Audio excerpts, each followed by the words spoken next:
Olá, irmãos e irmãs. Irmão Martins aqui em Laí, no Havaí. É um prazer poder me dirigir a vocês novamente. E há muitos anos que eu venho evitando falar de um determinado assunto, que é o assunto do racismo. Mas eu sei que muitos ex-alunos, ex-missionários e amigos gostariam de ouvir de mim algumas das minhas perspectivas com relação a esse assunto. E eu trago então nesse vídeo algumas dessas perspectivas. Eu falo como um cientista social, eu sou um sociólogo, tenho um doutorado em sociologia da religião, relações raciais e étnicas. E também como um membro da Igreja de Jesus Cristo dos Santos dos Últimos Dias, muito embora eu não falo oficialmente pela Igreja. Sou um sumo sacerdote da Igreja, mas não tenho nenhuma autoridade para falar de forma oficial, da voz oficial da Igreja. São apenas pensamentos meus, ideias minhas, em meu entendimento a respeito do assunto. Em primeiro lugar, eu vou trazer não apenas perspectivas das ciências sociais, mas também perspectivas vindas do Evangelho restaurado de Jesus Cristo, das Escrituras em particular.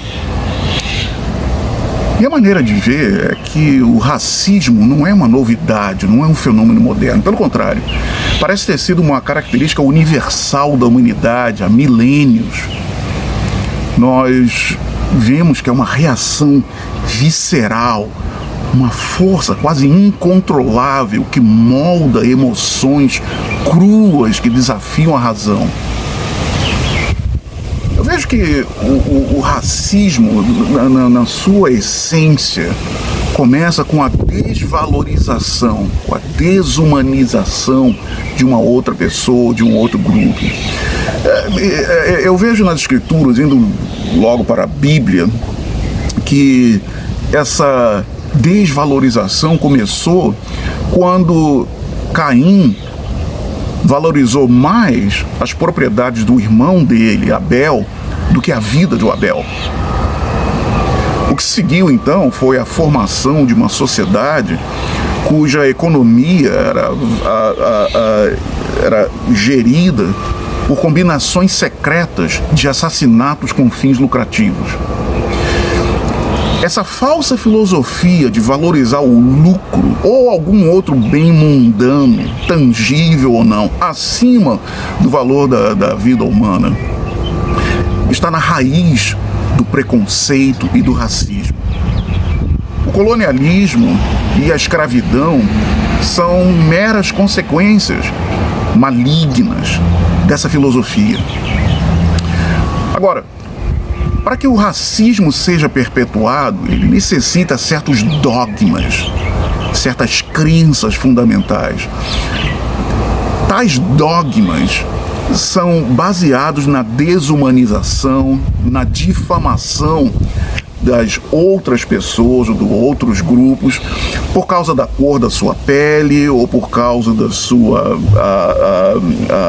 identidade étnica ou sua afiliação religiosa, seu idioma ou outras características superficiais.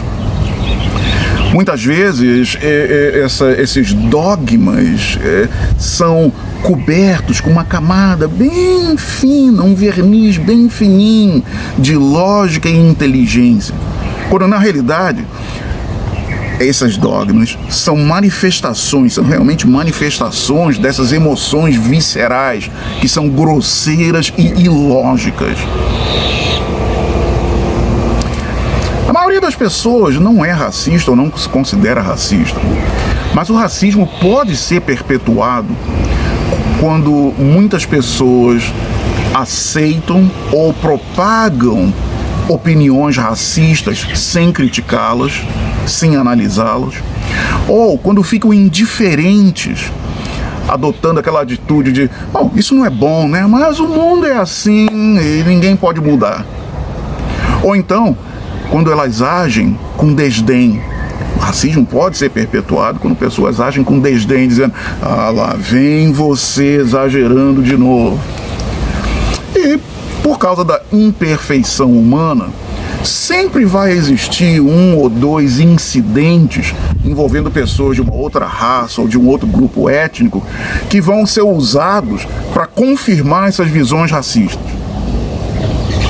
Agora, estamos agora num ponto crítico na história do mundo.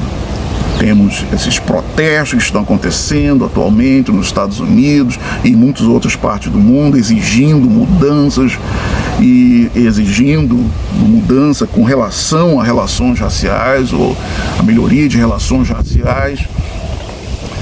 E alguns podem perguntar, por que as pessoas estão com tanta raiva assim? Por que as pessoas estão tão aborrecidas com isso? Quando na realidade o que elas deveriam perguntar é o seguinte: o que é que eu ainda não sei sobre o motivo dessa frustração? O que é que eu não sei? O que é que eu desconheço sobre o motivo dessa frustração? E se eles forem perguntar a seus conhecidos, seus vizinhos, e espero que o façam, vão ver que a raiz dessas manifestações, desses protestos, dessas demandas, é uma profunda indignação daqueles cujos ancestrais foram desumanizados e tratados como mercadoria. Uma profunda indignação com a exaltação ou uma indignação contra a exaltação secular daqueles que, além de muitas contribuições louváveis a uma nação ou até mesmo ao mundo, ainda assim aceitaram, defenderam ou lucraram ao tratar seres humanos como mercadoria. Uma profunda indignação contra falsas filosofias centenárias, visões religiosas incorretas e truques legais, chicanas jurídicas que continuam a serem perpetuados de formas sutis em todo o mundo hoje em dia.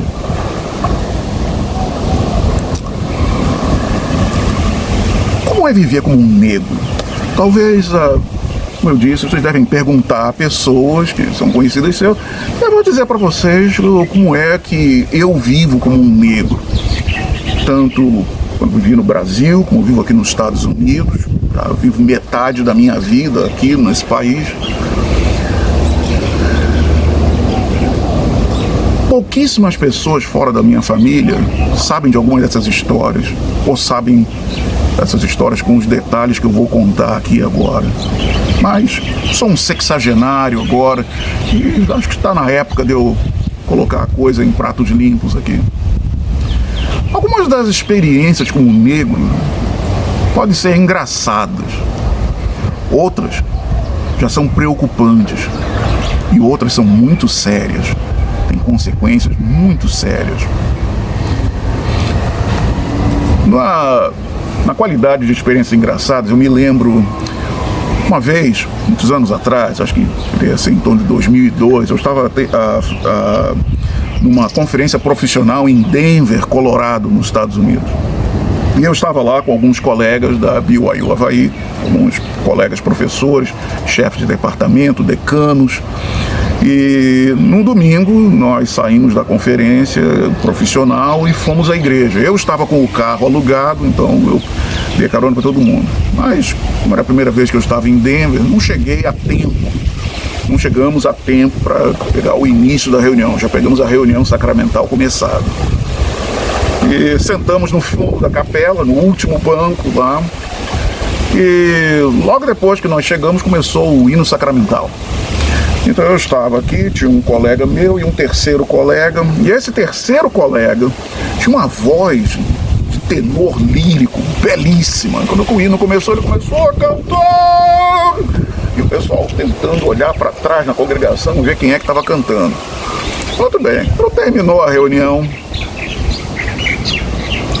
Assim que terminou a última oração, eu me lembro que tinha uma senhora lá no meio da capela, levantou do banco dela, veio correndo na minha direção, me cumprimentou. Quero cumprimentar o senhor, tem uma voz belíssima. Pois é, cantou bonito, tem que ser o negro, né? Tem que ser o negro. Porque, não, branco não sabe jogar bola, mas negro sabe cantar, sabe dançar. Tudo bem. Me lembro também de uma ocasião no Templo de Mantai. Devia ser lá por 1994, 95, por aí. Talvez 1996, lembrei melhor agora. O Templo de Mantai, lá em Utah. Estava lá com minha esposa, com Sister Martins. Depois de passarmos lá numa sessão do templo, eu estava esperando por ela no saguão do templo. E enquanto esperava, um irmão que estava lá na mesa de recomendações me perguntou: Mantai é uma cidade pequititinha, lá no meião do sertão de Utah. Então, não tinha me visto ali ainda. Então, perguntou: eu sou Martins, eu moro em Provo, eu estou na BYU. Falei pra ele, mas só isso. E aí saí, fui lá ver o restante do saguão. Nisso, um outro irmão veio lá de dentro e me viu e perguntou pro irmão, disse: e aí? Ele falou que é de Provo e tá na BYU. Aí esse outro irmão que veio lá dentro falou: com um corpo daquele deve ser jogador de futebol. Negro desse tamanho tem que ser jogador de futebol americano. Eu tive vontade de virar, na realidade eu sou um instrutor part-time de sociologia e religião, mas falei, deixa pra lá, né? Como dizer lá aquela música lá que o Jair Rodrigues cantava: deixa que diga, que pense, que fale, deixa isso pra lá, vem pra cá, o que tem? Eu não tô fazendo nada, você também, mas vamos bater um papo assim gostoso com alguém. E deixei pra lá. Algumas outras podem ser um pouco mais preocupantes. Eu me lembro aqui no Havaí, deveria ser em torno de 2002, eu estava com uma equipe filmando uma atividade da BYU Havaí. A atividade foi no teatro, no anfiteatro do PCC, do Polynesian Cultural Center, o Centro de Cultura Polinésia. Eu sei, PCC no Brasil não é uma coisa boa, mas aqui no Havaí é uma coisa muito boa, que é o Centro de Cultura Polinésia de propriedade da igreja. Então, nós estávamos lá porque a nossa equipe de filmagens da universidade, eles já tinham um outro compromisso, não podiam estar lá. E eu tinha feito um curso de produção de vídeos, então me pediram que filmasse para eles poderem, então, depois fazerem as cópias daquele vídeo e venderem para angariar fundos para os estudantes. Tudo bem, eu arrumei uma equipe, coloquei então 2 câmeras, eu fiquei operando uma e tinha meus alunos operando uma outra câmera do outro lado do teatro, do anfiteatro. Tudo bem, lá pelas tantas do programa, veio uma senhora lá, segurança, PCC, tá vendo? Isso aqui, as pessoas estão reclamando aí que tá na frente. Eu disse: olha, eu estou filmando aqui, escuta, eu não posso falar com você agora, que nós estamos filmando aqui, isso daqui é da universidade, depois a gente conversa, quando terminar a gente conversa. Não, eles estão reclamando. Ela disse assim: eu sei que tem um professor da BYU que ia estar aqui para filmar, você tá com ele? Minha esposa não gosta quando eu faço essas coisas. Ela diz: olha, dá logo a resposta, mas sou eu. Então, ao invés de dizer para ela que eu era o professor, peguei minha carteira, tirei meu cartão de visita, dei meu cartão para ela. Olha, tá aqui meu cartão. Ela viu lá: Marcos Martins, PhD. Falou: então, você tá com esse doutor Martins?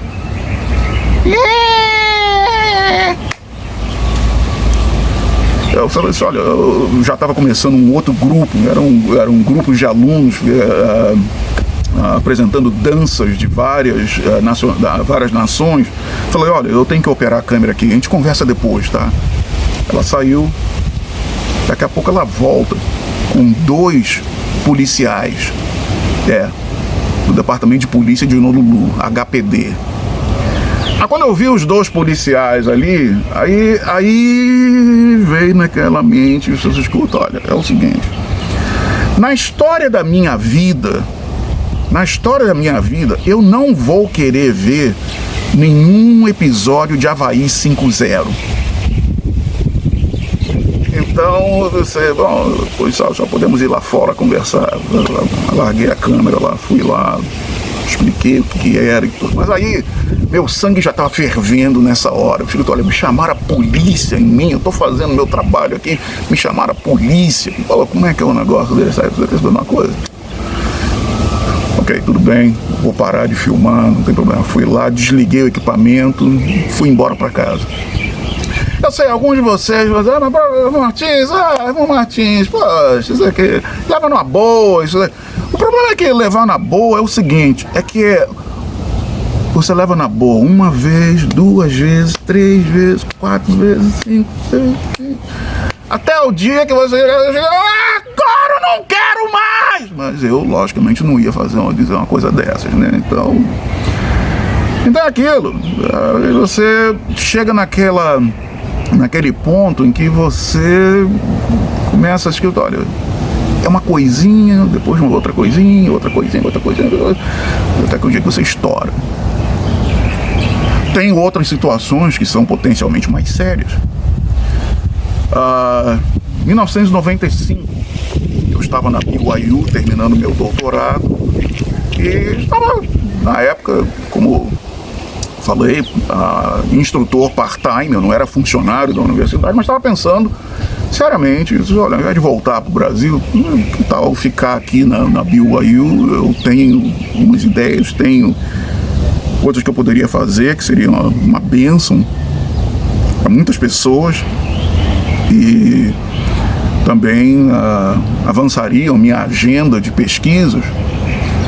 Então eu resolvi me candidatar. Uma tarde, 1995, uma tarde, eu estava andando em frente do edifício de humanidades lá, e um irmão lá chegou perto de mim. Ele era um dos vice-presidentes naquela época, já aposentado hoje, mas um dos vice-presidentes. Falou, irmão Martins, tudo bem, tudo bem. Eu soube que você está pensando em se tornar professor full-time aqui. De fato, estou levando isso, estou considerando isso seriamente. Aí falou, muito bem. Mas você sabe que os irmãos, the brethren, os irmãos, as autoridades, estão preocupadas com casamentos interraciais, né? E você entende que professores da universidade precisam ser modelos para os alunos.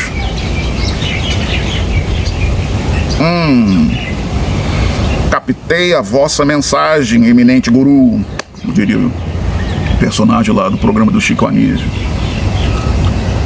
E dito e feito, minha candidatura não foi a lugar nenhum. Plunct plact zoom, não vai a lugar nenhum. Vieram lá me dizer, não, Martins, aqui, olha, você está fazendo doutorado aqui na BYU, normalmente nós não contratamos pessoas que vêm que fizeram doutorado aqui mesmo e tudo. Bom, tudo bem. Só que nos 12 meses seguintes a isso, 5 colegas meus de turma foram contratados. E você...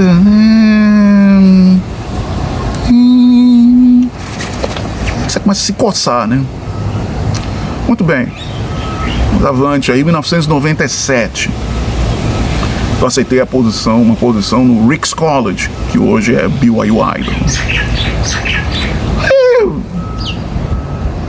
ouvi o bizu, depois de um tempo lá, que quando estavam considerando lá os candidatos, incluindo a minha candidatura, que alguém teria dito, alguém em Salt Lake ou em Provo, não sei ao certo, não quero saber quem foi nem onde, teria dito para eles lá em Idaho para não me contratar, porque eu ia ser um problema. Não sei o que queriam dizer com isso. Ouvi e fiquei na minha. Aí quando chegou a época, 3 anos de casa, a faculdade determinou que eles não iam patrocinar a minha residência permanente nos Estados Unidos, o meu green card. O que significava que quando o meu visto de trabalho terminasse, tchau e benção, é rua. Então eu procurei outras oportunidades e aceitei então a posição na BYU Havaí, aqui em Laie. Para ao sair de lá, soube depois também, no bizu, né, que colegas meus tinham dito que logo depois que eu cheguei aqui na Bioio Havaí, me chamaram para servir como chefe de departamento.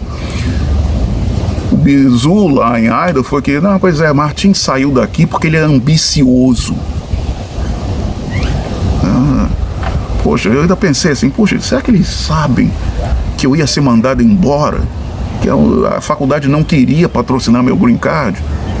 Eu ia ser mandado embora com uma mão na frente, outra atrás e 4 filhos em casa? Como é que é ambicioso? De onde saiu isso? E aí, irmãos e irmãs, é que você vê o que é viver como um negro. É viver sempre temeroso.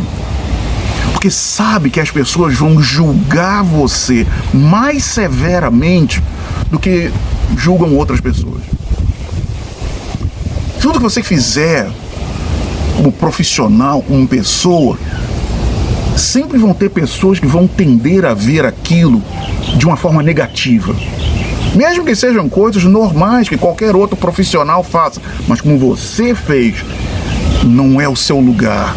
Então é aquela coisa de mais cedo ou mais tarde um negro vai estragar tudo, vai fazer alguma besteira. Aqueles que são mais assertivos, como eu, tá, que tem uma personalidade forte, é aquilo, são rotulados de agressivo, problemático, durão. Quantas vezes eu ouvi isso em relação ao meu pai? Ah, irmão, presidente Martins é durão, bicho Martins é durão. Isso é uma expressão, tá, que tem correspondente aqui nos Estados Unidos, que é o apiri negro. É aquele negro que não sabe o lugar dele, aquele negro assertivo. Então as pessoas botam para baixo. Então durão nesse caso, tá, é uma pessoa assertiva. Quando é um branco, eles não dizem que é durão, eles é um líder, puxa, firme, é um líder firme, uma pessoa de liderança firme, de personalidade firme.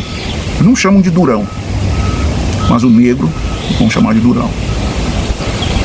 E isso, no fundo, a pessoa não quer ser racista, mas está perpetuando uma expressão usada racista. Na época da escravidão, um negro que fosse assertivo, eles metiam no toco, enfiavam um chicote, para ele saber o lugar dele. Isso é o que um negro traz, tá, no seu sangue, na sua pele, na sua mente, no seu coração. Esse temor de que, olha, o que eu fizer vai ser visto, poderá ser visto e, em alguns casos, com certeza vai ser visto como uma coisa ruim, como uma coisa negativa. Muito embora é a mesma coisa que os outros estão fazendo e estão sendo aplaudidos por fazerem. Mas no meu caso, não, é ruim. É por isso que as pessoas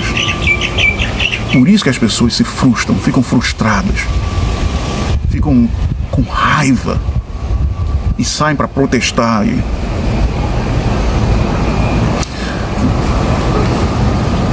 As religiões, as denominações religiosas podem ser úteis para curar os corações das pessoas do racismo, ou para inocular, para vacinar as pessoas contra o racismo, mas somente se os princípios ensinados por essas denominações religiosas estiverem livres das manchas das visões racistas, de qualquer poluição das visões racistas. Mas realmente esse é um objetivo sublime que, infelizmente, frequentemente nós não encontramos na história. Mais frequentemente nós vemos que os racistas e os facilitadores dos racistas permitiram que seus dogmas religiosos fossem poluídos por visões racistas, que adquiriram permanência multigeracional, multigerações, devido ao seu novo status de pseudo-doutrina. Agora, o que Deus diz a respeito disso? Fora de dogmas, fora de crenças, fora de crendices populares, o que Deus, nosso Pai, diz?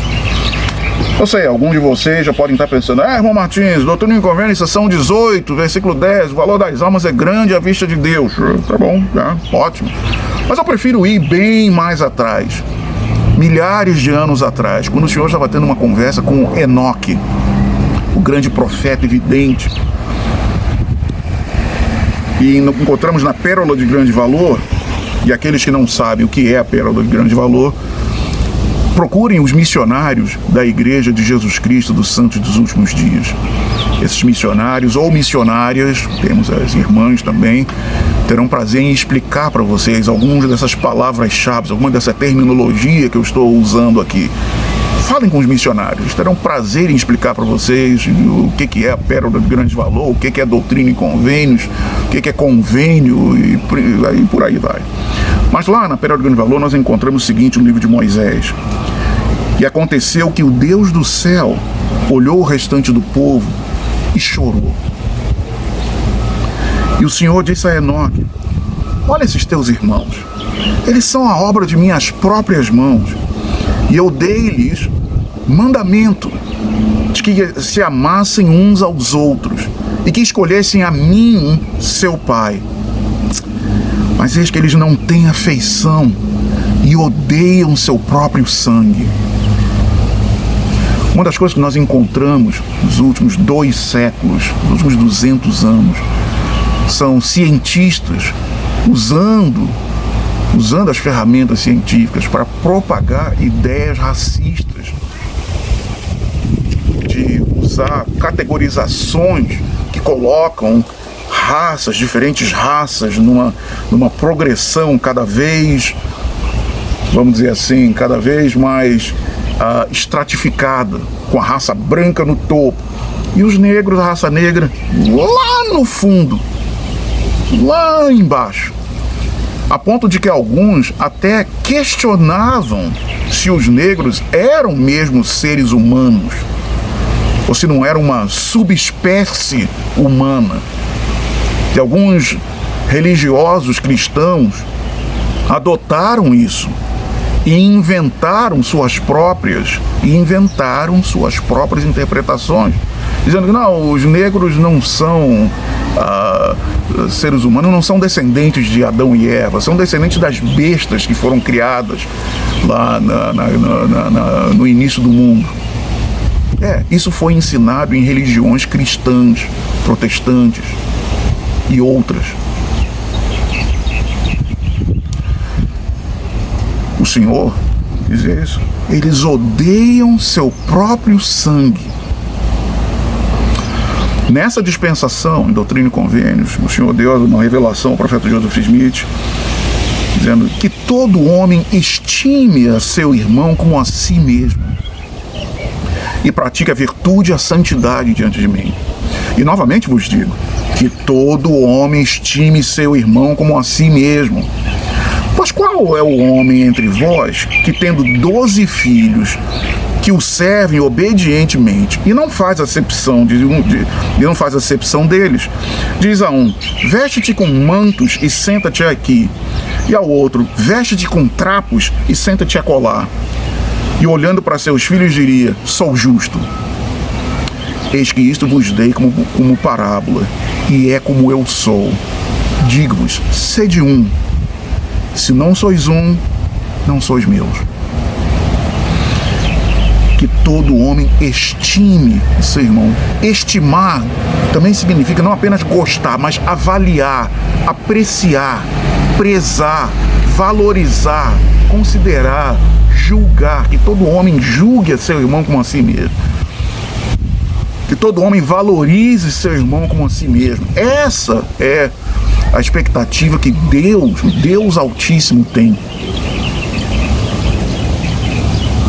Então, quando nós não fazemos isso e quando nós diminuímos um grupo por causa de diferença de cor de pele, ou língua, ou de idioma, ou identidade étnica, ou afiliação religiosa, nós estamos indo contra as expectativas do Senhor Deus.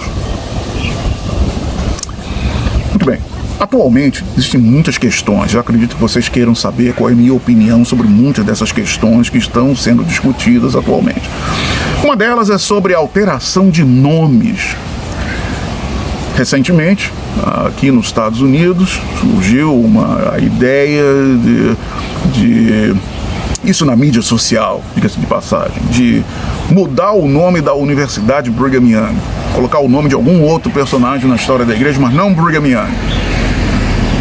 Olha, a minha opinião é a seguinte: em primeiro lugar, a Universidade Brigham Young, ou Brigham Young University, ou BYU, é uma marca que é conhecida mundialmente.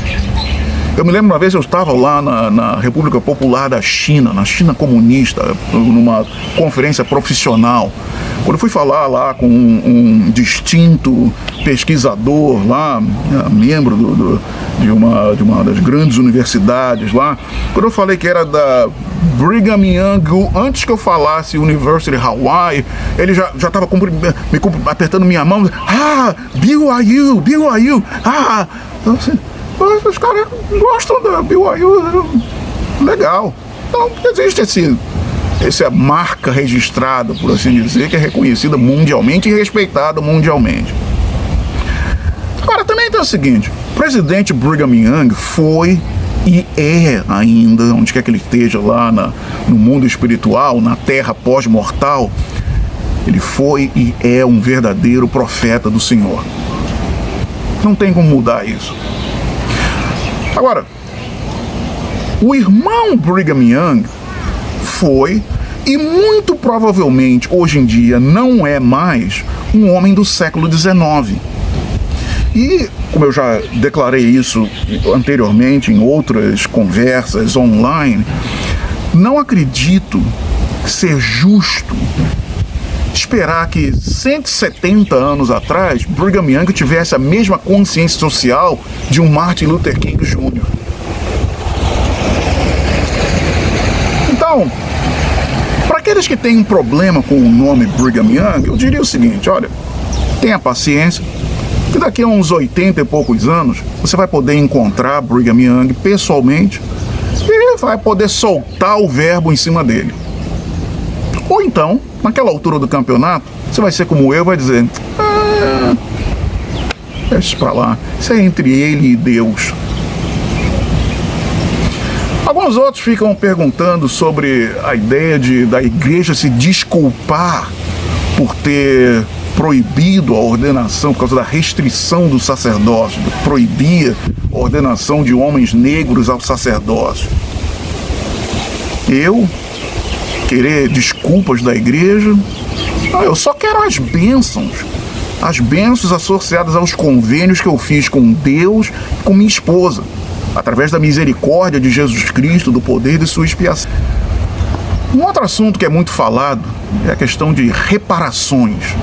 As reparações econômicas aí, por causa da escravidão. Olha, é verdade que o governo americano, ao final da Guerra Civil, estabeleceu um programa econômico para reconstruir os estados do sul dos Estados Unidos. Estavam dizimados depois ao final da Guerra Civil. Mas não houve programa governamental nenhum para dar alguma vantagem econômica aos ex-escravos. Infelizmente, aquele trem saiu da estação uns 150 anos atrás. Eu mesmo, uma das propostas que havia na época era de: olha, tem que dar 40 acres e uma mula para cada família de ex-escravos. Eu, irmão Martins, em 2020, não faço a mínima ideia do que eu ia fazer com 40 acres, muito menos com a mula. Mas existem questões ainda mais fundamentais.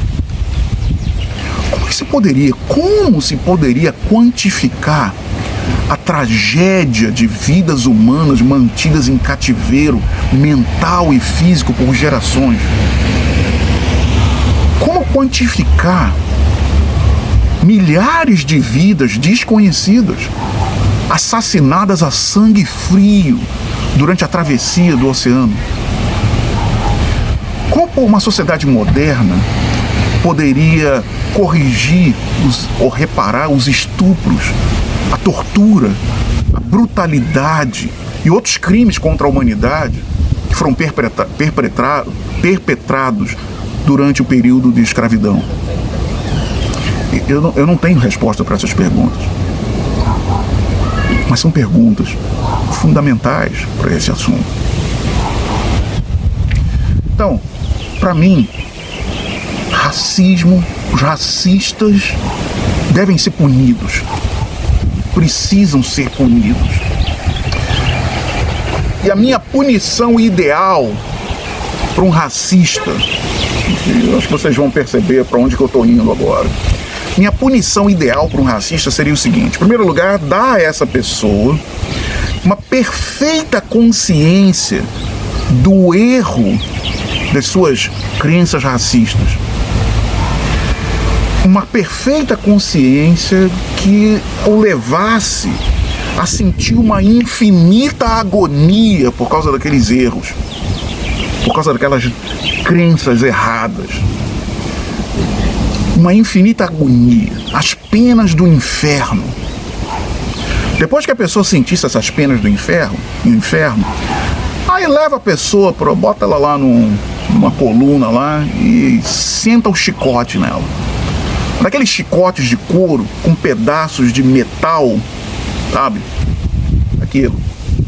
Lanha a pele da pessoa, depois expõe a pessoa lá, sem roupa, lá na frente da multidão, pra multidão fazer chacota deles lá, todo lanhado, todo ensanguentado. E dali, tira a pessoa dali, leva fora da cidade e prega a pessoa numa cruz. Mete pregos lá nas mãos, nos pés da pessoa e deixa a pessoa morrer na cruz. Para mim, essa é a punição ideal para um racista. E vocês sabem para onde eu estou indo com isso. Essa punição já foi imposta. Nosso Senhor e Salvador Jesus Cristo tomou sobre si essa punição pelos racistas, pelos adúlteros, pelos todos os iníquos em todas as eras da humanidade. Visto que o Salvador Jesus Cristo, então, já sofreu a punição por esses crimes, por essas coisas todas, o que mais eu ia poder querer? Se eu, com as minhas imperfeições, fui um beneficiado pelo poder da expiação dele, quem sou eu para negar a extensão dessa misericórdia divina para os meus irmãos e irmãs por causa das suas crenças racistas? Se eu fui beneficiado com essa misericórdia, por que negar a outros? Não posso. Assim sendo, a cura para o racismo, os corações racistas, a cura para as feridas daqueles que foram feridos pelo racismo, cura e mudança permanentes só podem vir através de intervenção divina, através dessa poderosa mudança de coração operada pelo poder do Espírito Santo, quando as pessoas abraçam completamente a doutrina de Cristo. Vemos exemplos disso no livro de Mórmon, quando os lamanitas convertidos abandonaram suas tradições e seu ódio secular, um ódio que já vinha há 500 anos, não 200 ou 300 ou 400, 500 anos contra os nefitas.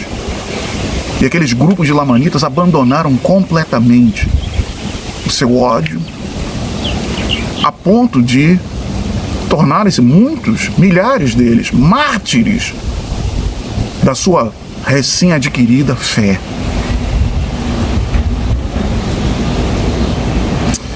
Assim sendo, qual será então o resultado dessa punição? Eu imagino, na minha mente eu imagino essa cena num futuro, num ambiente pós-mortal, Por causa desse testemunho do poder infinito da expiação de Jesus Cristo e do plano divino de salvação, eu imagino espíritos de todo o mundo, de todas as épocas da história da humanidade, tanto aqueles que foram fisicamente escravizados, quanto aqueles que estavam intelectualmente escravizados por ideias racistas, entrando em lugares sagrados, juntos, nesse ambiente pós-mortal. Um grupo deixa de lado suas algemas, deixa lá do lado de fora as suas algemas quando eles entram nesse ambiente sagrado. Os outros deixam do lado de fora os seus preconceitos, suas ideias racistas, seus sentimentos racistas. Ambos recebem vicariamente os efeitos de ordenanças sagradas realizadas em favor deles, sendo lavados, ungidos e vestidos com finas vestes de retidão. Depois disso, eles se abraçam como companheiros e discípulos de Jesus Cristo, que naquele momento de ternura poderá até enviar alguns de seus anjos para ministrar para aquele grupo de pessoas. Eles se inclinam, eu imagino na minha mente, eles se inclinando em humilde reverência e adorando a Cristo como seu Salvador e seu Deus. Não mais escravos, não como escravagistas, mas como concidadãos dos santos. E eles continuarão então a aprender e viver princípios do Evangelho de Jesus Cristo até o tempo designado, em que serão levantados pelo poder da ressurreição para herdar uma glória indescritível. Essa é a imagem que eu tenho para o futuro por causa do poder da expiação de Jesus Cristo. Esses são meus pensamentos imperfeitos, ideias, perspectivas imperfeitas. Talvez não sejam do agrado de alguns de vocês, talvez alguns de vocês vejam problemas e que minhas ideias não resolvam. Concordo, eu não tenho solução para muitas dessas coisas. Acredito que a solução vai ter que vir do alto. Concordo que algumas coisas deixei de lado, você não falou sobre isso, não falou sobre aquilo. Olha, eu não me sinto com desejo de falar nada mais daquilo que eu falei aqui. Mas o que eu falei aqui veio do meu coração, das minhas experiências, das minhas perspectivas. E eu acredito que essa poderosa mudança de coração pode ocorrer de acordo com a vontade de Deus, porque é vontade dele que nós sejamos um. Que o bom Senhor abençoe a todos nós e a todo esse mundo, para que nós possamos estar juntos, unidos, aguardando pacientemente o retorno do nosso Senhor e Salvador Jesus Cristo. Obrigado por assistirem esse vídeo. Até uma próxima ocasião.